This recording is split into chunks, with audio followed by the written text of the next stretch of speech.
The deep space monitoring array caught it first, a pulse of organized energy, cutting through the cosmic void like a knife through silk. Dr. Marcus. Webb stared at the readout on his screen, his coffee growing cold in his hand. Around him, the research station Horizon Watch hummed with its usual mechanical breathing, but something had changed. The universe had just whispered a secret, and somehow humanity had overheard it. Marcus, you need to see this. Lisa Park's voice cut through his thoughts. The young technician's hands moved across her console with practiced speed, pulling up layers of data that made no sense and perfect sense all at once. I'm seeing it, Marcus replied, setting down his cup. Please tell me I'm wrong about what this is. Tom Brooks, the station's chief engineer, floated over from the equipment bay, his gray hair wild from another sleepless night. You're not wrong. That's artificial. And it's not ours, not Chinese, not European, not anyone's. The three of them stood in silence, watching the signal repeat its pattern every 47 seconds.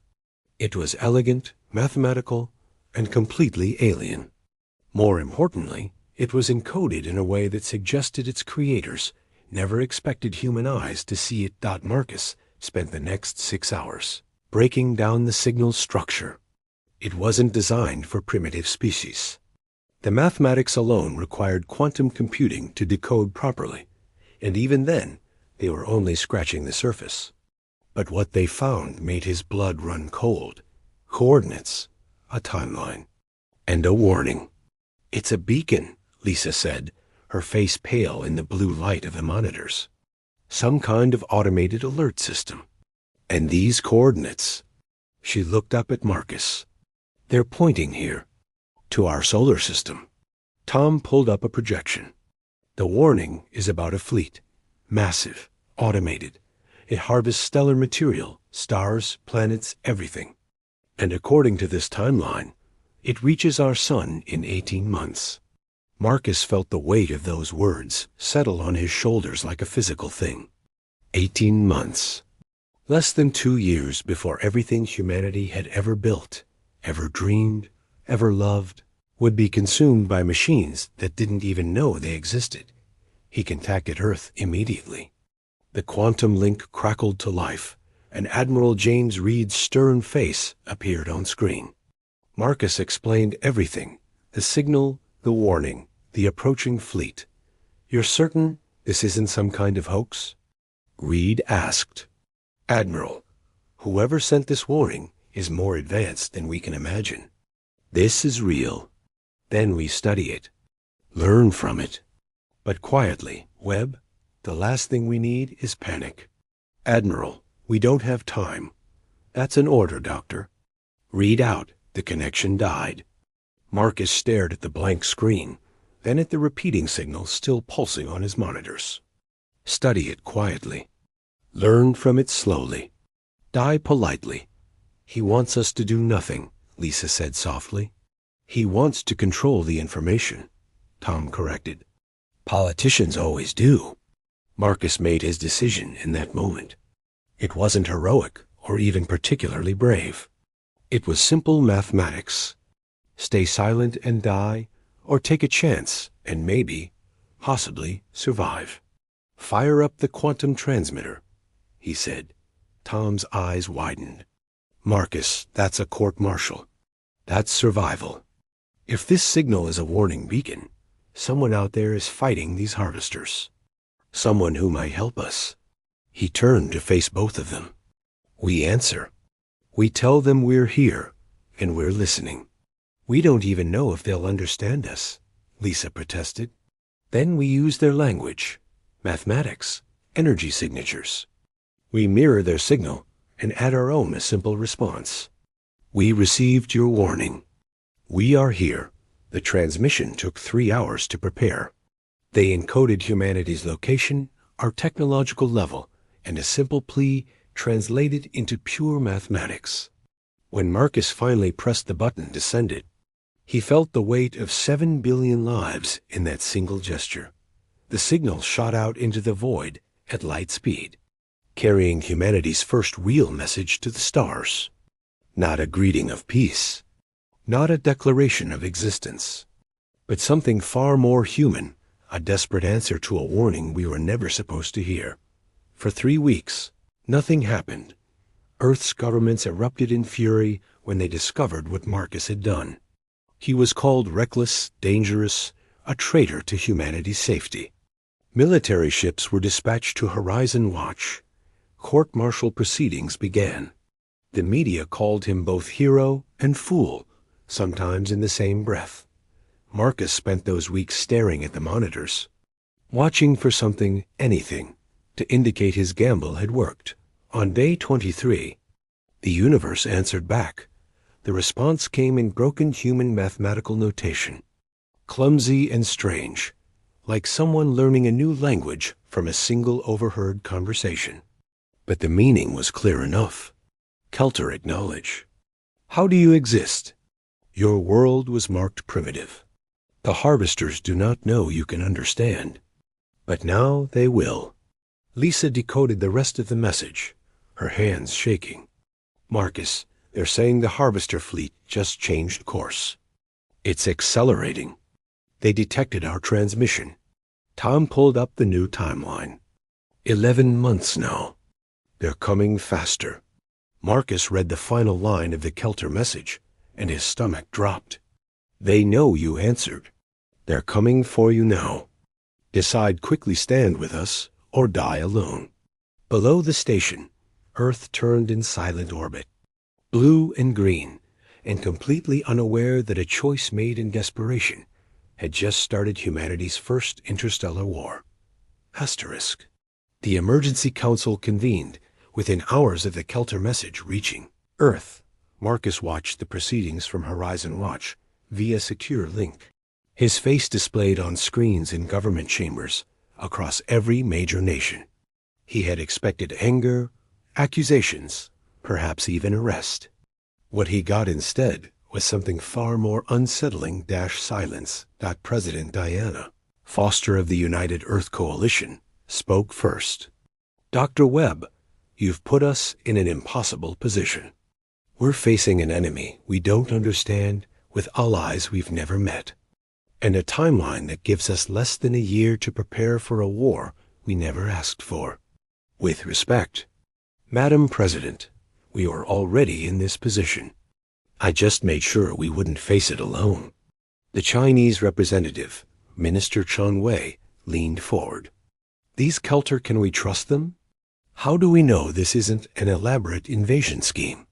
Lisa transmitted the data packages the Kelter had sent over the past week. Technical schematics, energy signatures of the harvester fleet, historical records of 12 destroyed civilizations, each one documented with cold mathematical precision. The evidence was overwhelming and terrifying. They've been fighting this fleet for generations, Marcus explained. They're not our enemies. They're survivors, just like we're trying to be. The Russian commander, General Volkov, studied the harvester fleet projections. Even with Kelter technology, our chances are minimal. We have 11 months to build weapons we don't understand, train soldiers for combat in conditions we've never experienced, and defend against machines that have already killed billions across multiple star systems.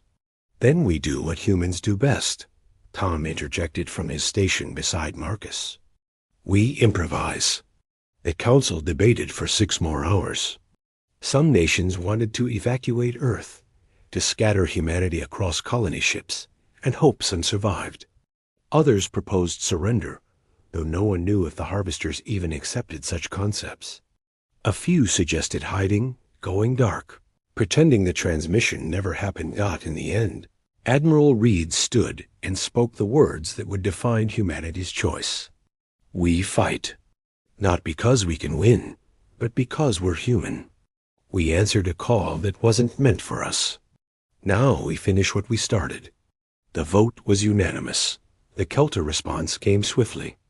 Within days, their ships began arriving in the outer solar system, not warships, but cargo vessels filled with technology and knowledge. The Kelter themselves were tall, slender beings with 4 arms and skin that shifted colors with their emotions.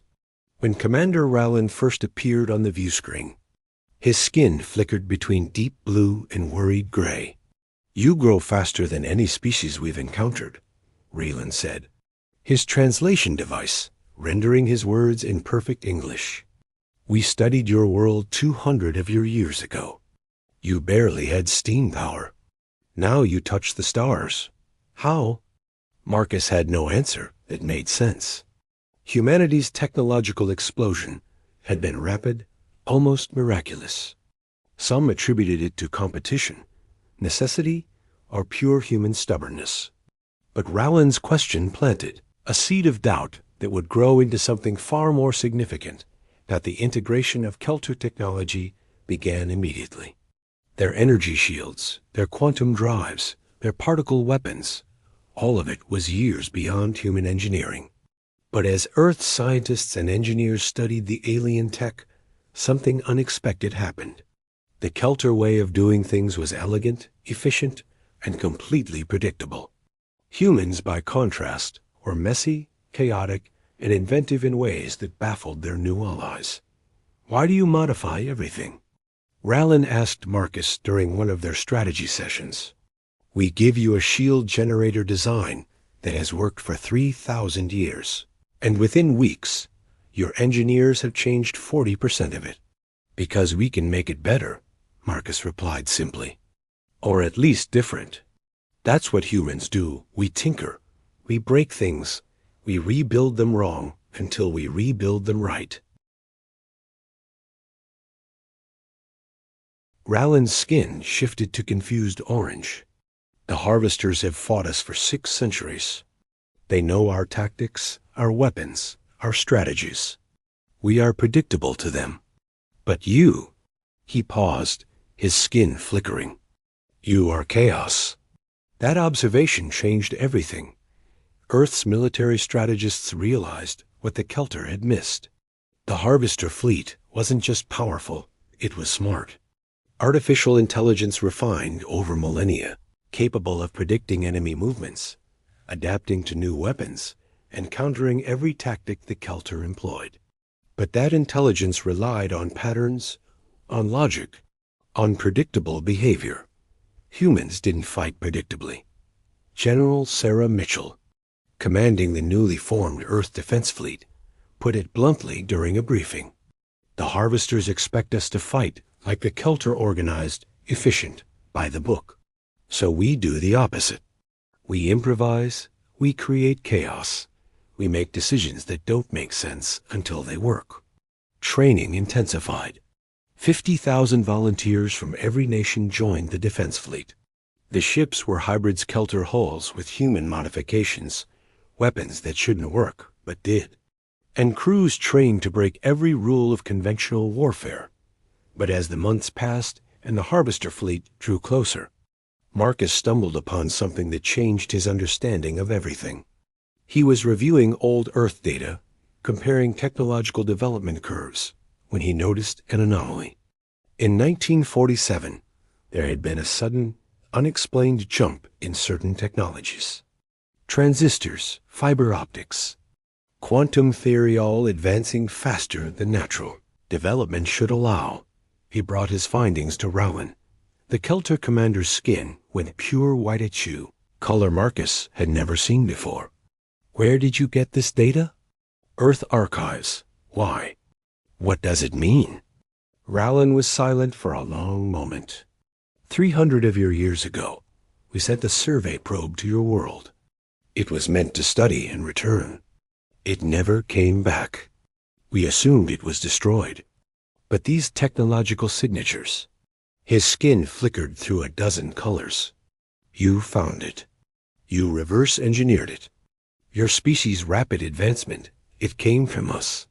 The revelation shook Marcus. Humanity's greatest achievement, its climb to the stars, had been built on alien technology they'd found and adapted without ever knowing its true origin. They were children playing with tools they didn't understand, who had somehow learned to build their own. Does it matter? Marcus asked finally. Where we got the knowledge? To the harvesters, yes. They adapt by studying species' natural development. But you developed unnaturally, in ways they cannot predict. Rallin's skin settled into determined red. You are an anomaly, Dr. Webb, and that might be exactly what we need. Asterisk the harvester fleet emerged from dark space at the edge of the solar system on a cold morning in March. Early. Warning satellites detected them first 300 massive vessels, each one larger than Earth's moon, their hulls black as the void between stars. They moved with terrible purpose, organized in geometric patterns that spoke of machine intelligence operating at scales humanity could barely comprehend. Marcus watched from the bridge of the Defiance, Earth's flagship and humanity's desperate hope. Around him, the combined fleet of human and Kelter vessels moved into position. 200 ships against 300, each one a prayer wrapped in metal and energy shields. They're not slowing down, Lisa reported from the sensor station. She'd insisted on joining the fleet, despite Marcus's protests. Projected course takes them straight through the outer planets toward the sun. Commander Rallin stood beside Marcus, his skin a steady, battle-ready crimson. They harvest gas giants first, consuming the hydrogen for fuel. Then they move inward, stripping terrestrial worlds for raw materials. The sun is always last. They drain its plasma over several years. Not today they don't, General Mitchell said from Tactical.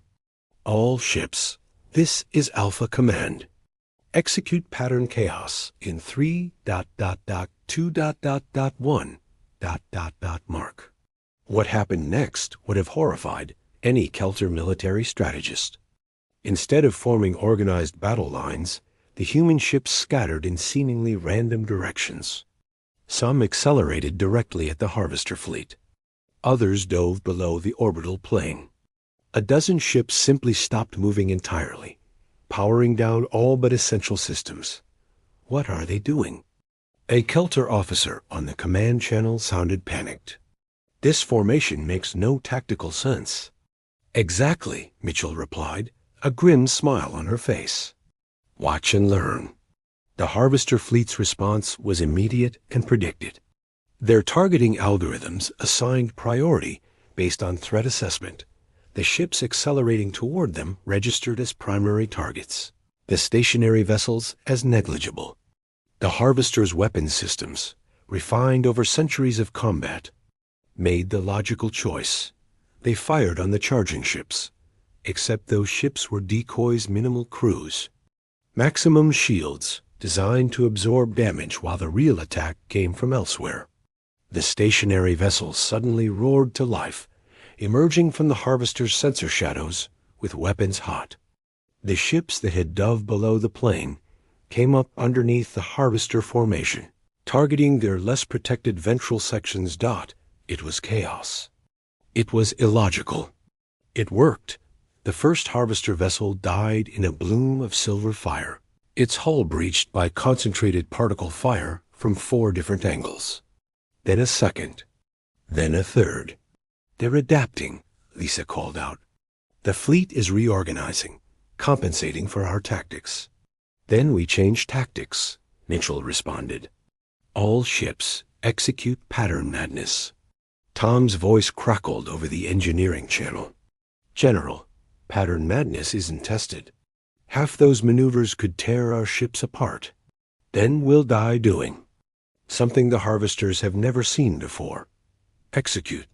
The human ships began performing maneuvers that violated every principle of space combat.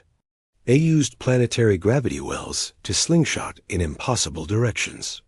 They vented atmosphere to create sudden course changes. One captain actually rammed his damaged ship into a harvester vessel, not to destroy it, but to block its sensor array long enough for 3 other ships to flank it. Rallin watched in stunned silence, his skin cycling through colors that had no human translation. This is ... insane. Welcome to humanity, Marcus muttered, but the harvesters were learning. Their adaptive algorithms began recognizing patterns in the chaos, predicting the unpredictable. Their return fire grew more accurate. Human ships started dying the Shanghai, the Nairobi. The snow pall each loss, a gut punch of 300 souls extinguished in silent explosions. We're losing ships faster than we're destroying theirs, Lisa said, her voice tight. At this rate, we have maybe 2 hours before we're overwhelmed. Marcus stared at the tactical display, watching the battle unfold like a deadly dance. The harvesters were machines, perfect in their efficiency, learning and adapting with each engagement. Humanity was throwing everything at them: courage, creativity, chaos. But was it enough? Then he saw it. A pattern in the harvester movements, subtle but present. They were repositioning based on probability calculations, moving to where human ships were most likely to be. They'd learned to predict human unpredictability by analyzing it as data. They're treating our chaos as just another pattern to decode, Marcus said aloud. They're turning our strength into predictable data. Then what do? Mitchell demanded. If they can predict our unpredictability, we've already lost. Marcus thought about the Kelter probe that crashed on Earth in 1947, about how humans had taken technology they didn't understand and made it work through trial, error, and pure stubborn refusal to accept limitations. About how humanity's greatest strength wasn't just chaos, it was adaptation, learning, growing.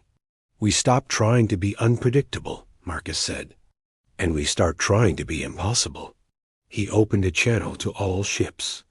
This is Dr. Webb. I need every engineer, every scientist, every person who's ever taken something apart and put it back together wrong to listen carefully. The harvesters can predict tactics, but they can't predict innovation. We're going to modify our weapons on the fly, change our shield frequencies mid-battle, and jury-rig solutions that shouldn't work, but will because we'll make them work. Don't fight like soldiers. Fight like humans: break things, fix them, and break them again in new ways. Tom's laugh echoed over the channel. Now that's a battle plan I can work with. What followed was the most chaotic 3 hours of combat in human history. Ships modified their weapons during active engagement, creating particle beams that flickered between frequencies the harvesters couldn't track.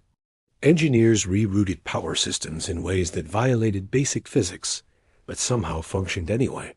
One crew actually weaponized their damaged reactor, turning their dying ship into a directed plasma bomb that took out 5 harvester vessels. The Kelter fought alongside them.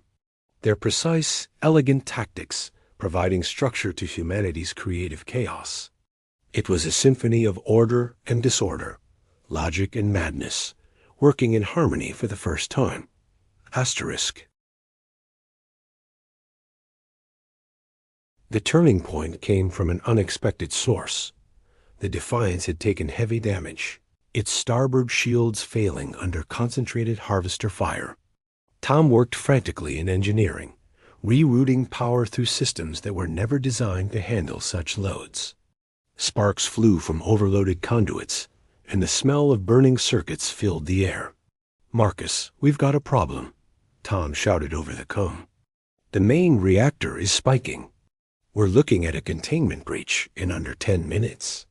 Marcus was about to order an evacuation when Lisa suddenly grabbed his arm. Her eyes were wide, fixed on her sensor display. "Marcus, look at this. When our reactor started destabilizing, the harvesters pulled back. Just slightly, but they moved away from us." Rallin leaned over her shoulder, his skin flashing bright yellow, the Kelter expression of sudden understanding. "They fear reactor breaches. Of course. They're programmed to preserve themselves for the long harvest. A reactor explosion represents acceptable losses in combat, but unnecessary risk to their primary function." Marcus felt the idea click into place like a key turning in a lock. "Tom, can you control that instability? Make it look worse than it is? You want me to fake a reactor meltdown? I want you to threaten one. Make them think we're about to go critical. Tom's grin was audible through the comm. Now that's the kind of stupid idea I can get behind.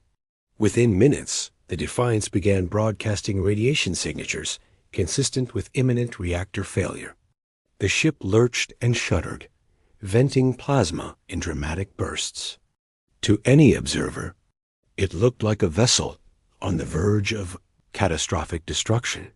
The harvester ships surrounding them did exactly what their programming demanded. They retreated to a safe distance. All ships. "This is Alpha Command," Mitchell's voice rang out. "New tactic. Reactor protocol. Every damaged ship, every vessel on its last legs, broadcast imminent failure signatures. Make them think we're all about to explode." "General, that's," one of the Kelter commanders began. "Insane?" "Yes. Effective?" "About to find out." Across the battlefield, dozens of human ships suddenly began emitting critical failure warnings. Some were genuine vessels truly dying in the cold of space. But most were Tom's handiwork. Elaborate deceptions that made battered but functional ships appear to be ticking time bombs. The harvester fleet's response was immediate and devastating to their own strategy. Their formation broke apart as vessels moved to avoid the failing reactors, creating gaps in their defensive perimeter. Ships that had been supporting each other found themselves isolated, vulnerable. The human and Kelter forces poured through those gaps. Like water through a cracked dam. The Mumbai led a strike force through the center of the harvester line, its weapons tearing into vessels that had lost their mutual support. The Kelter cruiser Steadfast Dawn coordinated with 3 human destroyers to surround and disable a harvester command ship. Its I-Core broadcasting confused signals as it tried to reconcile its tactical imperatives with the apparent suicide tactics of its opponents. But the harvesters were still learning. Their algorithms began analyzing the reactor signatures, comparing them to actual explosion probabilities. Within 30 minutes, they started to identify the fakes. "They're adapting again," Lisa reported. "They're ignoring the false signatures and pressing the attack." Marcus watched the tactical display, his mind racing. The harvesters could learn any trick, decode any pattern, adapt to any tactic given enough time. Humanity needed something they couldn't adapt to, something fundamentally beyond their programming. "Rallin," Marcus said suddenly, "in your message, you said the harvesters have destroyed 12 civilizations. How long did each civilization fight before they fell?" The Kelter commander's skin shifted to somber gray. "Most lasted between 20 and 40 standard days of combat. The longest resistance was 62 days.